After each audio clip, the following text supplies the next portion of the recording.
종신보험 어떻게 해야 할까요? 네, 종신보험. 안녕하세요. 저는 결혼한 지 3년이 조금 넘은 새댁입니다.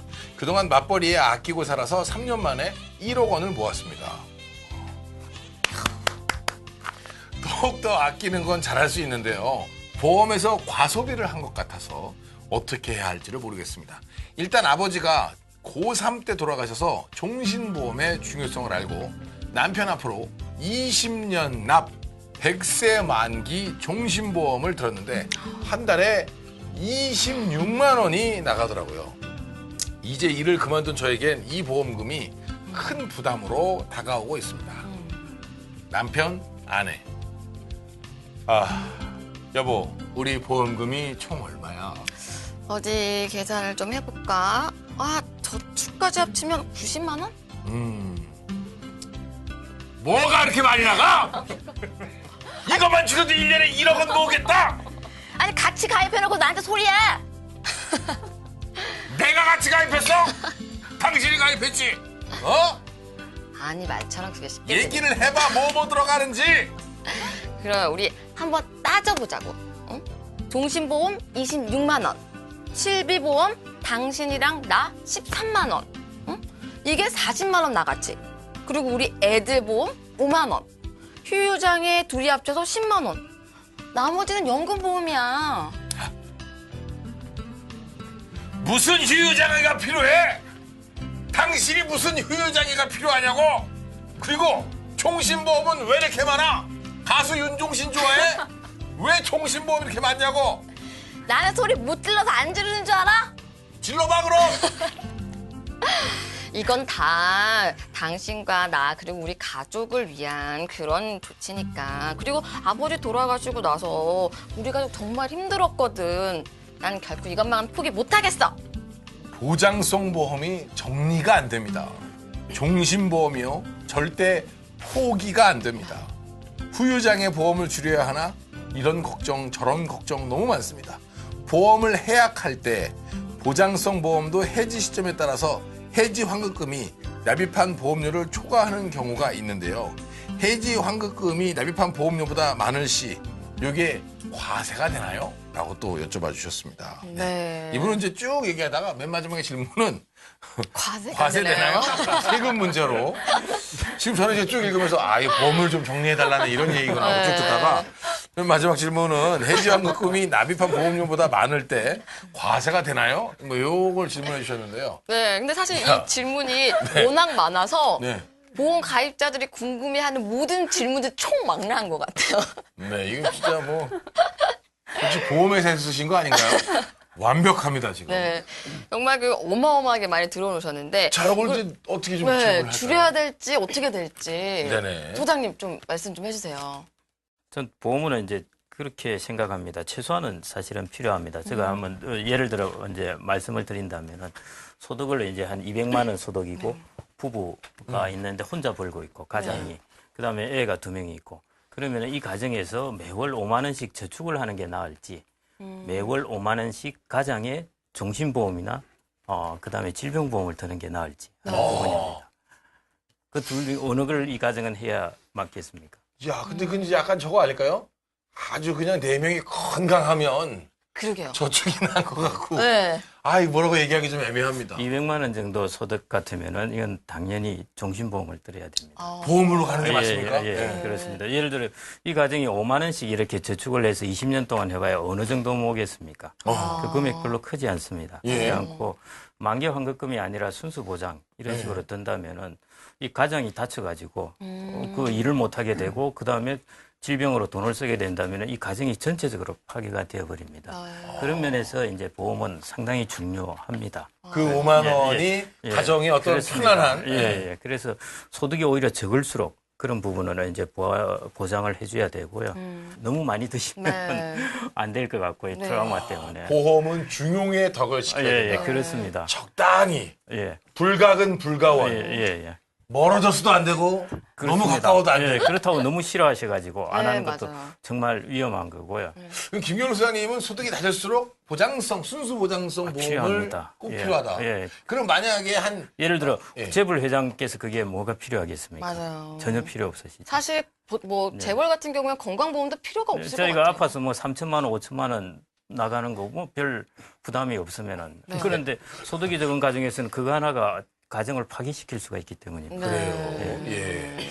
네. 그러면서 갑자기 또 재벌 얘기가 나왔는데요. 넘어가고요. 자, 우리 박상원 전문가님 손 드셨습니다?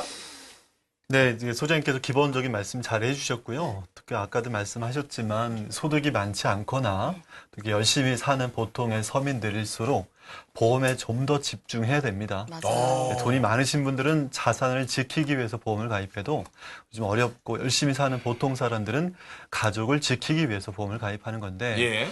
자, 저는 근데 애매하게 말씀드리고 싶지 않습니다. 이 가정으로 봤을 때는 종신보험은 해지하시길 권하겠습니다. 단 2007년도에 그 전에 가입했던 보험이라면 가급적 암에 대한 진단금은 놔두면서 주계약을 줄여서 종신보험에 대한 부담을 확 줄이셨으면 좋겠고요. 자, 이런 얘기하면은 자꾸 이제 보험사들에서는 그 좋은 상품들 왜 줄이려고 그러냐, 왜 깨려고 그러냐 이런 말씀드리겠지만 보험은 굉장히 차갑게 접근해야 됩니다. 우리가 종신보험을 줄이려고 해지하려고 보험 증서를 딱 열게요. 증서를 열면은 첫 장에 뭐라고 써 있을까요? 보험은 사랑입니다. 그런가요? 보험 깨지 말란 얘기죠. 처음 듣는 얘긴데요. 네, 실제로 이제 모생명보험사에서 보험은 사랑입니다라는 캠페인을 하고 와, 있는데 그럼 보면서 이 사랑을 깰 수 없어. 그리고 다시 넣어놓겠군요. 그렇죠. 근데 정말 저는 꼭 좀 말씀드리겠지만 가족 사랑은 뜨겁게 보험은 차갑게 들어야 됩니다. 보험은 정말로 논리적으로 가입해야 되는데 아까 이분의 대사처럼 후유장애는 가입해야 됩니다. 유지하시면 되는데 네. 굳이 종신보험을 유지할 필요가 없다라고 생각하고 종신보험 2007년도 이후에 가입했던 보험, 즉 갑상선이 소외감으로 분류가 된 이미 좀 암의 보장도 많이 떨어져 있는 상품이라면은 과감하게 해지하시고 저렴한 암보험 3만 원 그리고 가장의 사망보험금을 3만 원 돈 정도 준비하면 1억 정도 보장이 되거든요. 그러면 이 3만 원에 1억 정도 보장이라면 기존 종신보험하고 별반 다를 게 없습니다. 보장성은 충분히 유지하면서라도 줄일 수 있는 만큼의 보험료를 근데 이분이 저축할 궁금하신 수 게 만약에 줄일 경우에 해지한급금이 궁금하다고 하셨어요. 해지한급금에 대한 세금 부분은 또 우리 세무사님께서 말씀해 주시겠지만 네. 보험은 비용이죠. 어차피 80세 때 돌려받아봐야 의미가 없습니다. 그리고 종신보험입니다. 그런 거 생각하면 큰 의미가 없겠고요. 2007년 전에 들었던 보험은 대부분 그 갑상선 암이 고해감으로 되어 있습니까? 네, 그렇습니다. 2007년도, 8년도 전에 가입했던 여성 일유암이 뭐죠? 갑상선암입니다. 그렇죠. 이런 거 네. 생각하면 2007년도, 8년도 전에 가입했던 갑상선이 100% 보장되는 암은 그냥 깨지 말라고 좀 말씀드리겠고요. 이 맞아요. 방송 들으시면서 그냥 또 깨시면 안 되잖아요. 이걸 좀 잘 아셨으면 좋겠고 특히 2003년도 10월 달 전에 가입했던 종신보험은 뇌졸중으로 되어 있으니까 이런 좀 보험들은 잘 놔두시되 네. 주계약, 즉 사망보험금의 비중을 과감하게 줄이시거나 갑상선도 이미 소외감으로 분류가 돼 있다. 10%로 2천만 원에 200밖에 안 준다라고 한다면 이런 보험들을 해지하시라는 거죠. 과감하게 근데 정리하시고 깰 때 해지한급금이 없다는 거죠? 그렇죠. 얼마 안 되겠죠. 네. 한 3년밖에 안 된 보험이라면 환급금이 한 20%, 30%밖에 안 근데 사실 되겠지만 보험을 깰 때 손해를 보는 게 사업비 때문에 그런 거죠? 그렇죠.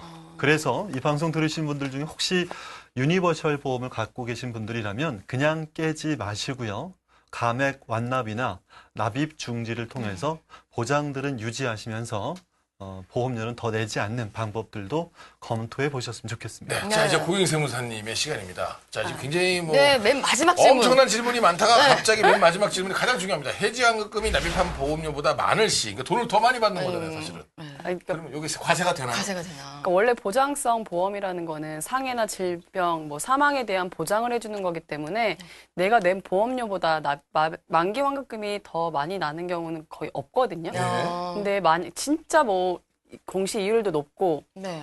그래서 뭐 유지 기간이 너무 길게 있어서 이런 경우 만약에 만기 환급금이 만약 내가 낸 보험료보다 높다 하더라도 이 부분은 보험 차익에 대해서 과세가 되지 않습니다. 어. 왜냐하면 월 적립식으로 5년 이상 계약 기간을 납입을 하고요. 그다음에 10년 이상 계약 기간을 유지를 한다면 그때는 보험 차익에 대해서 비과세가 되기 때문에 아하. 10년 이내에 그 보장성 보험이 보험 차익이 나기는 힘들거든요. 네. 그러니까 사실 그런 경우가 있기 쉽지 않다. 그죠. 하지만 만약 있다면 과세 안 된다. 네. 뭐 이런 네. 말씀으로 정리하면 근데 될 것 한 같습니다. 번에 그런 경우 보셨나요? 실제로? 아까 그 만기 환급금의 예시표를 보면 네. 공시이율이 좀 높아요. 옛날 가입한 거는 네. 저희 동생 종신보험 가입한 보험에 보면 만기 환급금이 지금 납입한 보험료보다 더 높더라고요. 네. 근데 그 공시이율이 계속 높진 않잖아요. 그러니까 실제 받을 때는 그렇게 받기는 힘든 거죠. 자, 여러분 노후 대비를 위해 보장성 보험은 꼭 필요합니다. 하지만 자기 수준에 이렇게 딱 맞춰서 정리하는 센스. 네. 불필요한 건 과감하게 없애고 요렇게 정리하시는 센스.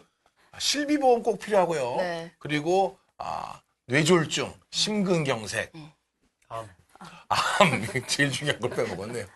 굉장히 꼭 휴유장애 네. 꼭 필요하다는 다 거. 외우셨어요.